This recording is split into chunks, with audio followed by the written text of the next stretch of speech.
Morning, good morning. सभी लोग video देखिए, लाइक कर दीजिए, शेयर भी कर दीजिए। और यहाँ पर देखिए क्वेश्चन नंबर आपका 101 नंबर देखिए पूछा गया है, निम्नलिखित में से किनके बीच तक्षशिला शहर स्थित था। देखिए तक्षशिला शहर जो आपको बताना है किसके यहाँ पर बीच था, सिंधु और झेलम, या झेलम और चेनाब, या चेनाब और रावी, या रावी और ब्यास। यहाँ पर देखिए 101 का जवाब देना है और यहाँ पर जवाब हमारे बीच आ चुका है, बिल्कुल सही जवाब दिया गया है। यहाँ पर सिंधु और झेलम होगा, है ना, बिल्कुल सही जवाब है। हाँ बिल्कुल राइट आंसर दिया गया है। सिंधु और झेलम नदियों के मध्य अवस्थित था ना, बिल्कुल सही है, ऑप्शन नंबर पहला ही होगा। भारत में नवपाषाण काल गुफा चित्रकारी कहाँ मिलती है? अगर हम बात करते हैं नवपाषाण काल गुफा चित्रकारी की, तो ये मिलती है आपकी 102 नंबर में भीमबेटका। भीमबेटका यहाँ पर बिल्कुल सही आंसर आपका हो जाएगा। भीमबेटका मध्य प्रदेश में है ना आपका है। तो यहाँ पर अगर हम बात करते हैं तो यूनेस्को के विश्व विरासत स्थल में भी शामिल आपका है भीमबेटका। ऑप्शन नंबर डी बिल्कुल सही आपका होगा। ये प्रश्न हमने बहुत बार करवाया है, किसके शासन काल में इब्न बतूता भारत आया था, है ना। इस प्रश्न को हमने बहुत बार करवाया है। देखिए कमेंट देखिए सभी लोग करते रहिए, है ना। यहाँ पर बताइए 103 नंबर का यहाँ पर जवाब क्या होगा। 103 नंबर का यहाँ पर जवाब आपका हो जाएगा मोहम्मद बिन तुगलक, है ना। ये प्रश्न हमने कई बार करवाया है। मोहम्मद बिन तुगलक यहाँ पे बिल्कुल करेक्ट आंसर आपका यहाँ पर हो जाएगा। मोरक्को का यात्री था आपका इब्न बतूता। आगे बढ़ते हैं। भक्ति आंदोलन को उत्तर भारत में लाने का जो श्रेय है इनमें से किसको जाता है? अगर हम बात करने वाले हैं भक्ति आंदोलन को, तो यहाँ पर आंसर आपका क्या होगा, 104 नंबर का आंसर जाएगा रामानंद, है ना। ऑप्शन नंबर यहाँ पे सी नंबर जिनका भी आ रहा है ना, बिल्कुल सही जवाब दे रहे हैं। हाँ 104 नंबर का सी बिल्कुल सही आंसर आपका है। नेक्स्ट प्रश्न है हमारा, 10वें या आखिरी सिख गुरु कौन थे? 105 नंबर बताना है। तो 10वें और आखिरी सिख गुरु जो आपके थे, है ना, ये आपके थे गुरु गोविंद सिंह, है ना। गुरु गोविंद सिंह थे, बिल्कुल सही जवाब है। ऑप्शन नंबर यहाँ पर 105 नंबर का जवाब यहाँ पर डी नंबर होगा, गुरु गोविंद सिंह। हाँ बिल्कुल सही आंसर है। निम्नलिखित में से कौन से महत्वपूर्ण व्यक्ति ने सभी तीनों गोलमेज सम्मेलनों में भाग लिया था, है ना। देखिए तीनों गोलमेज सम्मेलन में भी हमने कई बार बताया है, किसने भाग लिया था, बताइए इसका आंसर यहाँ पर क्या होगा। हाँ यहाँ पर बताया रहा भीमराव अम्बेडकर, बिल्कुल सही है। भीमराव अम्बेडकर, BR अम्बेडकर, बिल्कुल सही आंसर आपका हो जाएगा, है ना। आगे बढ़ते हैं। हाँ देखिए तीनों गोलमेज सम्मेलन में भाग लिया था, प्रथम, द्वितीय और तृतीय, बिल्कुल सही आंसर आपका है ना। चलिए, और महात्मा गांधी ने केवल द्वितीय गोलमेज सम्मेलन में भाग लिया था। आगे बढ़ते हैं। 1927 में महाराष्ट्र में महाड़ सत्याग्रह किसने प्रारंभ किया था? तो ये जो प्रारंभ किया गया था आपका डॉक्टर भीमराव अंबेडकर के द्वारा ही प्रारंभ किया गया था। यहाँ पे आंसर आपका जाएगा सी नंबर के साथ। हाँ यहाँ पे बिल्कुल सही है। इस आंदोलन का जो संबंध है महाड़ स्थित, है ना, चावदर तालाब से दलितों के पानी का उपयोग किए जाने से भी था। ऑप्शन नंबर यहाँ पे बिल्कुल सही आंसर आपका हो जाएगा। 1927 में आपका ये शुरू हुआ था। नेक्स्ट प्रश्न बताइए, निम्नलिखित में से किस नेता को नेताजी कहा जाता था? तो नेताजी कहते थे, यहाँ पर सिंपल है, Netaji Subhash Chandra Bose. Option number B number यहाँ पे आंसर सही होगा। हाँ हाँ बिल्कुल सही जवाब है। हाँ बिल्कुल राइट आंसर दिया गया है। यहाँ पर बताइए, हमारे संविधान के किस भाग में 3 सोपानों में पंचायतें बनाने की परिकल्पना की गई है? कल ही के टेस्ट में प्रश्न करवाया था। 109 नंबर का यहाँ पर जवाब यहाँ पर आपका हो जाएगा भाग नंबर 9, है ना, बिल्कुल सही है। भारतीय संविधान को माना गया संघीय, एकात्मक, संसदीय रूप, विधान में संघीय और भावना में एकात्मक। 110 नंबर का देखिए आपको जवाब देना है। तो रूप विधान में संघीय माना गया है और भावना में एकात्मक, आंसर जाएगा यहाँ पर डी नंबर के साथ। हाँ बिल्कुल सही जवाब दिया गया है। यहाँ पर बताइए, अंतरराष्ट्रीय शांति और सुरक्षा को बढ़ावा देने से संबंधित प्रावधान भारतीय संविधान के निम्नलिखित में से किसके एक भाग के रूप में उल्लिखित है? मौलिक अधिकार, राज्य के नीति निर्देशक सिद्धांत, मौलिक कर्तव्य या राज्यों। 111 नंबर का यहाँ पर जवाब क्या होगा? तो देखिए 111 नंबर ये आपका आर्टिकल नंबर 51 में बताया गया है। आर्टिकल नंबर कौन सा है आपका? 51 है ना, 51 में बताया गया है। अब 51 देखिए 36 से 51 में आता है, और 36 से 51 आपको पता ही होगा भाग नंबर 4 में आता है। अब भाग नंबर 4 में आपका कौन सा नीति निर्देशक सिद्धांत है, जो कि आयरलैंड से लिए गए। कौन से देश से लिए गए? आयरलैंड देश से लिए गए। आंसर आपका यहाँ पर बी नंबर बिल्कुल सही आंसर आपका यहाँ पर होगा। भारतीय संविधान का अनुच्छेद 324 से लेकर 329 निम्नलिखित में से किस पहलू से संबंधित है? अगर हम बात करते हैं आर्टिकल नंबर 324 और 329, तो ये आपका बताया गया है आपका चुनाव से रिलेटेड है। ऑप्शन नंबर यहाँ पे आपका बी नंबर, सॉरी ए नंबर यहाँ पे आपका आंसर सही होगा। हाँ बिल्कुल सही जवाब दिया गया है। निम्नलिखित में से कौन सा एक भारतीय कृषि की मुख्य विशेषता नहीं है? है ना, यहाँ पर बताइए, एक भारतीय कृषि की मुख्य विशेषता नहीं है। 113 नंबर का जवाब यहाँ पर क्या होना चाहिए? ये मानसून पर निर्भर है, कृषि पर जनसंख्या का दबाव है, या निर्वाह कृषि है, इसमें औद्योगिक फसलों की प्रधानता है, ये वाला आपका विशेषता नहीं होगा, बाकी सबके सब आपके हो जाएंगे। भारतीय कपास अनुसंधान संस्थान कहां पर स्थित है? 114 नंबर का देखिए जवाब देना है। भारतीय यानी केंद्रीय कपास अनुसंधान केंद्र की बात करेंगे, नागपुर यानी महाराष्ट्र में स्थित है। नागपुर कहां पे पड़ता है? महाराष्ट्र में पड़ता है। ऑप्शन नंबर बी होगा। निम्नलिखित में से कौन सी झील मणिपुर में स्थित है? 115 नंबर का जवाब देना है, ये आपकी है ना। कौन सी झील मणिपुर में स्थित है? 115 नंबर का यहाँ पर जवाब बताया जा रहा है, लोकटक झील आपका मणिपुर में स्थित है। ये एक ताजे पानी की झील है, बिल्कुल सही जवाब है। ऑप्शन नंबर यहाँ पे बी नंबर बिल्कुल करेक्ट आंसर आपका हो जाएगा। हवाई ज्वालामुखी निम्नलिखित में से किसका उदाहरण है? हाँ बिल्कुल सही है, 16 नंबर का यहाँ पर बता रहे हैं, कह रहे हैं ए नंबर होगा, है ना। देख लेते हैं क्या सही जवाब दिया गया है। बिल्कुल सही दिया गया है। यहाँ पर जिनका भी जवाब अगर ढाल ज्वालामुखी आ रहा है ना, समझ जाओ बिल्कुल सही जवाब है। सील्ड वोल्केनो होता है ना, बिल्कुल सही है, ज्वालामुखी को वोल्केनो कहते हैं। इनमें से कौन सा टेक्टोनिक प्लेट के मूवमेंट या सिस्ट के कारण होता है, जहां ये टेक्टोनिक प्लेट मिलते हैं? कहाँ मिलते हैं आपको बताना है। 117 नंबर का जवाब, यहाँ पर जब भूकंप आता है ना तभी मिलती हैं। ऑप्शन नंबर यहाँ पे बिल्कुल सही जवाब दिया गया। ऑप्शन नंबर यहाँ पे डी नंबर बिल्कुल करेक्ट आंसर आपके यहाँ पर हो जाएगा। अंतरराष्ट्रीय परमाणु ऊर्जा एजेंसी का मुख्यालय कहां पर है? 118 नंबर का जवाब देना है। अंतरराष्ट्रीय परमाणु ऊर्जा एजेंसी का जो मुख्यालय है आपका, ये कहां पर है? ये आपका याद रखिएगा, ऑस्ट्रिया की राजधानी आपकी वियना में है। ऑस्ट्रिया एक देश है, उसकी राजधानी आपकी वियना है। आंसर जाएगा सी नंबर के साथ। भारतीय अर्थव्यवस्था के बारे में अमर्त्य सेन के सुझावों से संबंधित निम्नांकित कथनों पर विचार करिए। इसे वस्तु उन्मुख होना चाहिए, इसे जन उन्मुख होना चाहिए, सबसे अधिक निर्धन व्यक्ति की आर्थिक सुरक्षा होनी चाहिए, विश्व अर्थव्यवस्था में इनके एकीकरण के साथ राष्ट्रीय बचाव होना चाहिए। 119 नंबर का यहाँ पर जवाब बताया जा रहा है, कह रहे हैं बी नंबर को लॉक कर दीजिए। 2 और 3 4 बताया जा रहा है, जो कि बिल्कुल सही जवाब है। ये वाला भी है, ये वाला भी है और ये वाला भी है। 119 नंबर का यहाँ पर बिल्कुल सही आंसर दिया गया है ना। अमर्त्य सेन देखिए अर्थशास्त्र के लिए नोबेल पुरस्कार इन्हें मिला था, पहले एशियाई व्यक्ति है जिन्हें अर्थशास्त्र में दिया गया था, है ना। आंसर आपका यहाँ पर 2 3 4 सही है। इसे वस्तु उन्मुख होना चाहिए, ये वाला आपका नहीं होगा, बाकी सब आपके सही है। इसे वस्तु उन्मुख नहीं, इसे जन उन्मुख होना चाहिए, है ना, बिल्कुल सही बात है। चलिए आगे बढ़ते हैं, और यहाँ पर आपको बताना है, नेक्स्ट प्रश्न हमारा है 120 नंबर का, देखिए जवाब देना है। लिखा हुआ है, सामानों के वर्गीकरण के लिए प्रयोग होने वाली सामंजस्य वस्तु विवरण और कोडिंग प्रणाली निम्नलिखित किसके लिए लाभकारी होगी, है ना। 120 नंबर का जवाब देना है।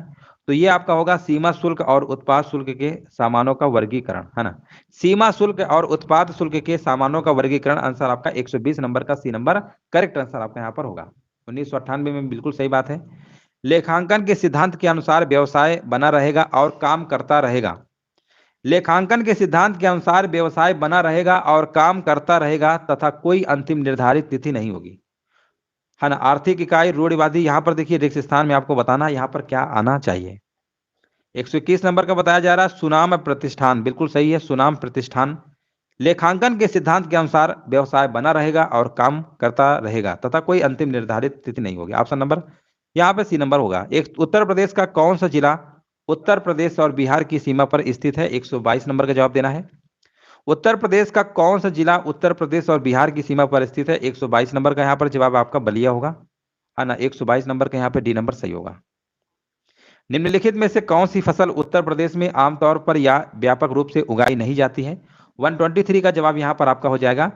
यहाँ पर देखिए चावल गेहूं तिलहन तो होता है ना, कपास के लिए काली मिट्टी जरूरत पड़ती है, जो कि यहाँ पर यूपी में नहीं होता है। ऑप्शन नंबर यहाँ पे आपका डी नंबर यहाँ पे बिल्कुल करेक्ट आंसर यहाँ पर आपका हो जाएगा। हाँ बिल्कुल सही है, कपास की फसल व्यापक तौर पर उत्तर प्रदेश में नहीं होती, बिल्कुल बात सही है। आंवले का सर्वाधिक उत्पादन कहाँ पे होता है? यहाँ पर आपको बताना है। 124 नंबर का आंसर यहाँ पर क्या होगा? कह रहे हैं यहाँ पर प्रतापगढ़, जो कि बिल्कुल सही जवाब दिया गया है। प्रतापगढ़ यूपी का एक शहर है।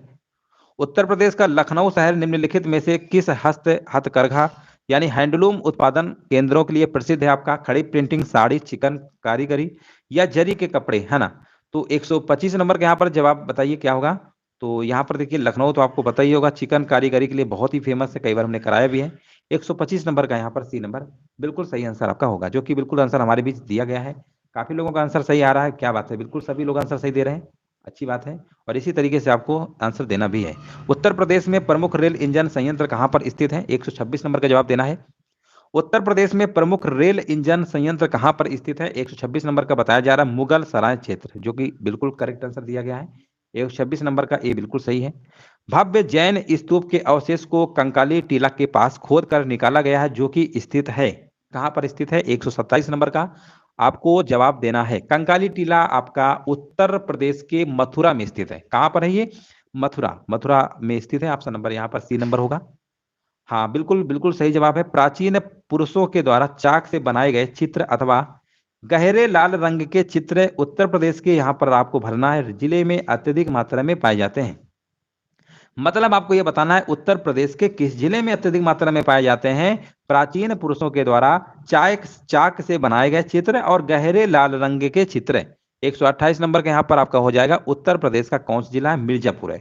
उत्तर प्रदेश का मिर्जापुर जिला है जहां पर पाए जाते हैं। बिल्कुल सही आंसर है आपका बी नंबर, यहाँ पे आंसर सही होगा।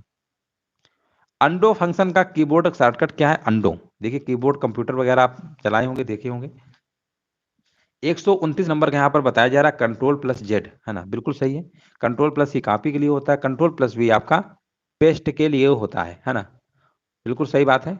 ऑप्शन नंबर यहाँ पे आपका सही होगा, control plus Z, option number A होगा। कंप्यूटर प्रणाली में निम्न में से क्या प्रोग्रामिंग भाषा नहीं है? अगर हम प्रोग्रामिंग भाषा की बात करेंगे, एक नंबर में आपको बताना है कोबोल आपकी भाषा है, पास्कल भी है, फोर्ट्रान भी है, लेकिन लोटस आपका नहीं है। लोटस नहीं है, लोटस आपका एक प्रोग्रामिंग भाषा में नहीं आता है, ठीक है ना? बाकी सब है। ऑप्शन नंबर यहाँ पे डी नंबर बिल्कुल सही होगा। कंप्यूटर प्रणाली में निम्न में से क्या इनपुट डिवाइस का उदाहरण नहीं है? देखिए कीबोर्ड आपका इनपुट में आता है, माउस भी इनपुट में आता है, स्कैनर भी आता है, लेकिन जो प्रिंटर होता है ना, ये आउटपुट में आता है। इसका मतलब यहाँ पे डी नंबर आपको आंसर देना होगा, बी नंबर, है ना? बी नंबर आपका सही होगा। 131 नंबर का बी होगा। कंप्यूटर प्रणाली में एएलयू क्या होता है? देखिए जो मैथमेटिक्स जो ऑपरेशंस होते हैं ना, वो आपके कंप्यूटर में एएलयू में ही होता है। एएलयू का मतलब होता है अर्थमेटिक, अर्थमेटिक समझ गया ना, मैथ से रिलेटेड है। अर्थमेटिक लॉजिक यूनिट होगा, जो कि ऑप्शन नंबर यहाँ पे आपका ए नंबर बिल्कुल सही आंसर आपका हो जाएगा। निम्न में से कौन सा सुमेलित नहीं है? अगर हम बात करने वाले MS Word, MS Excel, MS Paint और एमएस पावर पॉइंट, है ना? तो यहाँ पर बताइए इनमें से कौन सा सुमेलित नहीं है? 133 का आपको जवाब देना है। यहाँ पे आंसर क्या होगा? 133 नंबर का यहाँ पर बताया जा रहा है एमएस पावर पॉइंट, जो कि एक लोकप्रिय आपका प्रेजेंटेशन सॉफ्टवेयर है ना? प्रेजेंटेशन क्या है? आपका सॉफ्टवेयर है, तो यही आपका सुमेलित नहीं है ना? सॉफ्टवेयर है। इसका अगर हम बात करते हैं एमएस पावर पॉइंट पीपीटी होता है ना? पीपीटी या पीटीपी नहीं, पीपीटी होता है ना? तो आंसर आपका यहाँ पर क्या होगा? हाँ बिल्कुल सही है। यहाँ पर ऑप्शन नंबर डी वाला ही सुमेलित नहीं है, बाकी सब आपके। ऑप्शन नंबर यहाँ पे डी होगा, बिल्कुल सही है। भारतीय रासायनिक प्रौद्योगिकी संस्थान Indian institute of chemical technology कहां पर स्थित है? आपको बताना है। 134 नंबर का जवाब यहां पर क्या होगा? ये आपके हैदराबाद में है ना? हैदराबाद जो कि आपकी तेलंगाना की राजधानी है, आंध्र प्रदेश की राजधानी अमरावती है। ऑप्शन नंबर यहाँ पे सी नंबर सही होगा। हाँ बिल्कुल सही है। जेट इंजन किस घटना के आधार पर काम करता है? 135 नंबर का देखिए जवाब देना है। जेट इंजन जो आपका है, ये रैखिक संवेग संरक्षण के सिद्धांत पे काम करता है। रैखिक संवेग संरक्षण, ऑप्शन नंबर यहाँ पे बी नंबर सही होगा। धावन सोडा या धावक सोडा किसका साधारण नाम है? देखिए धावन सोडा होता है एक आपका बेकिंग सोडा होता है। हमने कई बार बताया धावन सोडा को आप सोडियम कार्बोनेट कहते हैं, जिसका फार्मूला होता है Na2CO3 होता है। इसे हम कपड़े धोने वाला सोडा भी कहते हैं या धावन सोडा कहते हैं। एक एक बेकिंग सोडा होता है, उसका फार्मूला होता है NaHCO3 होता है। इसका मतलब सोडियम बाइकार्बोनेट होता है ना? सोडियम हाइड्रोजन कार्बोनेट, इसमें हाइड्रोजन लगा हो, समझ जाओ वो बेकिंग सोडा होता है, खाने वाला सोडा होता है। तो यहाँ पर सोडियम बाइकार्बोनेट जो आपका आएगा ना, वो NaSCO3 होता है। और जो सोडियम कार्बोनेट होता है ना, वो आपका होता है धावन सोडा, जिसे आप बेकिंग सोडा धावन सोडा या जिसे आप कपड़े धोने वाला सोडा कहते हैं। आंसर आपका बी होगा। क्लियर हो गया? सोडियम बाइकार्बोनेट का ये फार्मूला लिखा है हमने NaSCO3, इसे आप बेकिंग सोडा कहते हैं। हाँ Na2CO3 बिल्कुल सही है, ऑप्शन नंबर बी होगा। निम्नलिखित में से कौन से उद्योगों में वॉशिंग सोडा का प्रयोग नहीं करते हैं? कौन से उद्योगों में वॉशिंग सोडा का प्रयोग नहीं करते हैं? 137 का बताना है। तो इसमें आपका हो जाएगा शीशे के उद्योग में करते हैं, बोरेक्स में भी करते हैं, है ना? ये सब में करते हैं, लेकिन रासायनिक उद्योगों में ऑक्सीडाइजिंग एजेंट के रूप में नहीं किया जाता है। 137 का आंसर आपका यहाँ पर डी नंबर आपका हो जाएगा। हाँ ना, बिल्कुल सही जवाब दिया गया। ऑप्शन नंबर यहाँ पे डी नंबर होगा। मिलान करिए, यहाँ पर देखिए मिलान करना है। चलिए यहाँ पर मिलान करिए। यहाँ पर लिखा हुआ है ओटाइटिस गला, एनसेफलाइटिस कान, लेरिंगाइटिस यकृत और हेपेटाइटिस आपका दिमाग। 138 नंबर में देखिए आपको जवाब देना है हेपेटाइटिस से आपका कौन सा अंग प्रभावित होता है? यकृत। यानी चौथे का तीसरा होता है ना, और चौथे का तीसरा सिर्फ एक लास्ट विकल्प है जो कि डी नंबर है, उसी में लिखा हुआ है, बाकी सब आप चाहे तो मिला सकते हैं, है ना। एक अगर आपको पता चल गया तो सारे आंसर आपके सही होंगे। ओटाइटिस की बात करेंगे आपका कान से रिलेटेड है ना, और एनसेफलाइटिस की अगर बात करते हैं तो ये आपका दिमाग से रिलेटेड है, और बचा ये गले से। ऑप्शन नंबर यहाँ पे बिल्कुल सही होगा, डी नंबर। हमारे भोजन आहार का प्रोटीन घटक मुख्य रूप से किसके लिए उत्तरदायी है? हाँ बिल्कुल सही जवाब दिया गया है। 139 नंबर देखिए आपको बताना है हमारे भोजन आहार का जो प्रोटीन घटक है मुख्य रूप से किसके लिए आपका उत्तरदायी है? 139 नंबर का यहाँ पर बताया जा रहा है, ऑप्शन नंबर कह रहे हैं सी होगा, वृद्धि और मरम्मत के लिए, है ना, जो कि बिल्कुल सही जवाब है, बिल्कुल सही आंसर दिया गया है। निम्नलिखित में से कौन सा जीव एक कोलोनियल के स्वरूप में रहता है? कौन सा एक जीव एक कोलोनियल के स्वरूप में रहता है, आपको बताना है। आंसर यहाँ पर क्या होगा? यहाँ पर वाल वाक्स होगा। वाल वाक्स क्या होता है? जल में एक कॉलोनी बनाकर रहने वाला शैवाल होता है ना। इसके कॉलोनी के सदस्यों की संख्या असंख्य होती है और ये गोलाकार के रूप में होते हैं। इनमें प्रजनन की बात करेंगे, लैंगिक और अलैंगिक दोनों प्रकार से होता है। ऑप्शन नंबर यहाँ पे आपका वाल वाक्स आपको लगा देना है। जून 2022 में राष्ट्रमंडल के शासनाध्यक्षों की 26वीं शिखर बैठक कहां पर आयोजित हुई? कहां पर आयोजित हुई? किगाली, गबारोनी या बांजुल या कंपाला? 141 का यहाँ पर जवाब आपका यहाँ पर क्या होगा बताइए। जून अगर 2022 में बात करते हैं तो ये आपकी बैठक जो है आपकी, है ना, रवांडा में हुई थी। रवांडा कहाँ पड़ता है? किगाली में पड़ता है। ऑप्शन नंबर यहाँ पे आपका ए नंबर होगा। भारत में कब से एकल उपयोग वाले प्लास्टिक के इस्तेमाल पर प्रतिबंध लगा दिया गया है ना। आप देखिए प्लास्टिक पर प्रतिबंध लगाया गया था, ये कब लगाया गया था? ये आपका लगाया गया था 142 नंबर का 1 जुलाई 2022 से, ठीक है ना। ऑप्शन नंबर यहाँ पे सी नंबर सही होगा। प्रत्येक वर्ष राष्ट्रीय पंचायती राज दिवस कब मनाया जाता है? ये प्रश्न हमने बहुत बार करवाया है। 143 का बताइए आंसर यहाँ पर क्या होगा? कह रहे 143 का बी नंबर होगा, जो कि बिल्कुल सही आंसर दिया गया है। मई 2022 में किसने नीति आयोग के नए उपाध्यक्ष के रूप में पदभार ग्रहण किया है? 144 का देखिए जवाब देना है। अगर हम उपाध्यक्ष की बात करने वाले हैं 144 का, तो यहाँ पर डॉक्टर सुमन के बेरी होगा, है ना, बिल्कुल सही जवाब है। और अगर हम बात करते हैं सीओ कौन है, वो आप कमेंट में बता सकते हैं। नीति आयोग के सीईओ कौन है ना, वो आपको कमेंट में बताना है। डायमंड लीग फाइनल 2022 में डायमंड लीग ट्रॉफी जीतने वाले पहले भारतीय एथलीट का नाम क्या है? 145 को देखिए यहाँ पर जवाब देना है, तो यहाँ पर आपका हो जाएगा नीरज चोपड़ा, ठीक है ना। 145 का आंसर यहाँ पर आपका राइट आंसर आपका हो जाएगा। नीरज चोपड़ा ने देखिए ज्यूरिक यानी स्विट्जरलैंड में हुआ था आपका ये, और इसमें 84.44 मीटर, ये याद रखिएगा डाटा आपका, 84.44 मीटर भाला फेंककर स्वर्ण पदक जीता, है ना। इसी के साथ वो डायमंड लीग ट्रॉफी जीतने वाले पहले भारतीय एथलीट भी आपके बन चुके हैं। ऑप्शन नंबर यहाँ पर आपका सी नंबर होगा। परमेश्वर अय्यर, जो कि बिल्कुल सही जवाब दिया गया है, सीओ है ना, बिल्कुल सही है। उपाध्यक्ष आपके सुमन के बेरी और अध्यक्ष प्रधानमंत्री मोदी जी हैं, याद रखिएगा। किसे 18वीं उत्तर प्रदेश विधानसभा का अध्यक्ष चुना गया है? 146 बताना है, और 146 का आंसर हमारे बीच आ चुका है। यहाँ पर आपका सतीश महाना आपका होगा, बिल्कुल सही जवाब आपका हो जाएगा। भारत की पहली स्टील स्लैग रोड किस शहर में बनाई गई है? 147 बताना है। भारत की पहली स्टील स्लैग रोड जो है बनाई गई आपकी सूरत में बनाई गई, जो कि गुजरात में पड़ता है। ऑप्शन नंबर आपका ए नंबर यहाँ पे सही होगा। मई 2022 में इंटरनेशनल बुकर प्राइज 2022 किसने जीता है? अगर हम बात करते हैं मई 2022 में इंटरनेशनल बुकर प्राइज की, तो ये जीता है आपका 148 में गीतांजलि श्री होगा, है ना। 148 का आंसर क्या होगा? गीतांजलि श्री होगा, बिल्कुल सही आंसर आपका हो जाएगा। हाँ बिल्कुल राइट आंसर आपका यहाँ पर हो जाएगा। भारत में स्थापित पहला राष्ट्रीय उद्यान कौन सा है? ये तो बहुत ही आसान प्रश्न है ना। ये आपका है जिम कॉर्बेट राष्ट्रीय उद्यान। ऑप्शन नंबर यहाँ पे पहला होगा, जो कि उत्तराखंड में सबसे पहले यहीं पर स्थापित किया गया था, है ना, बिल्कुल सही जवाब है। ऑप्शन नंबर यहाँ पे राइट आंसर आपका यहाँ पर 1936 में हुआ था इसका स्थापना। ऑप्शन नंबर ए होगा। निम्न में से कौन सा सागरीय राष्ट्रीय उद्यान है? सागरीय राष्ट्रीय उद्यान की अगर हम बात करने वाले हैं तो यहाँ पर आपका हो जाएगा, हाँ, यहाँ पर बताया जा रहा है तमिलनाडु में स्थित है। हाँ, राष्ट्रीय उद्यान कौन सा है? मन्नार की खाड़ी। मन्नार की खाड़ी तमिलनाडु में स्थित है। ऑप्शन नंबर यहाँ पे राइट आंसर। इसकी स्थापना की बात करेंगे तो 1980 में हुआ था। तो इस तरीके से दोस्तों आपके टॉप 50 प्रश्न आपके कंप्लीट